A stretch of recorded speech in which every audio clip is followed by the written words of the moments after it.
Salutations viewers, you're watching Bavery. I'm Ben, and this week I am going to be presenting my theory as why storytelling is a secondary survival technique for humanity. So I believe in the past I've mentioned that I am currently studying psychology at university. It's fun, interesting, and I'm totally not gearing up to follow in the footsteps of Hannibal Lecter and Harlequin. However, my current topic at the moment is cognitive psychology, so psychology behind thought and thought-related things such as mental representation, perception, etc. And in my seminar last week, which is just an hour-long discussion group, we were discussing animal language. And we put some focus on communication tools used by prairie dogs. And so one of my classmates said that humans can write a novel and prairie dogs can't, which is why our language is more complicated.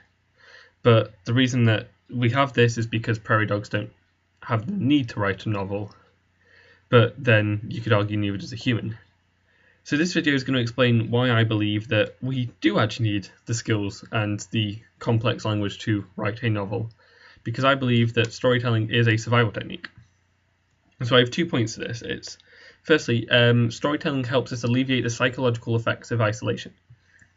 So humans are a very, very social species, as we know, with loneliness being shown to have both a detrimental effect on mental and physical health.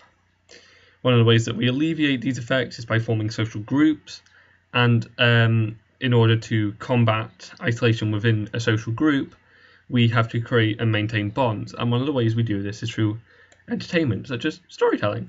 So storytelling can help us alleviate the detrimental effects of isolation, such as fatigue, mental fatigue, depression, illness, lowered immune systems, and so hence increase our survival. And secondly, it helps us pass on advice for survival itself. So if we examine many myths, legends, fairy tales, we can see that they have messages, moral messages, and they relay some sort of message within that moral of how to further survival. I will illustrate with Little Red Riding Hood. So Little Red Riding Hood dates back to several European countries between the 10th and 16th centuries. At this time, most of Europe, especially Northern Europe, such as France and Germany, where these stories were particularly prevalent, were heavily forested and home to wild animals such as wolves and bears.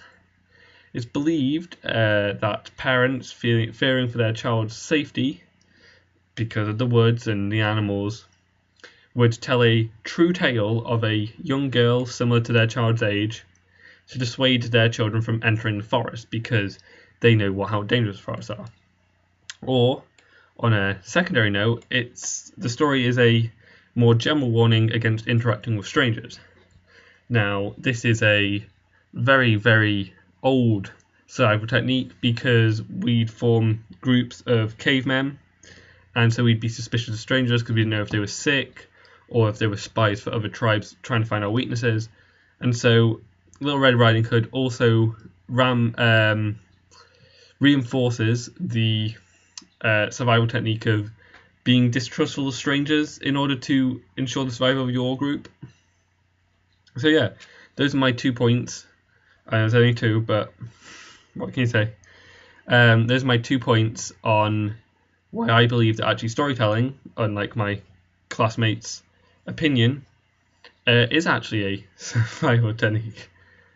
So yeah, if you want more psychology videos or my opinions on psychological issues, feel free to comment or put on Facebook.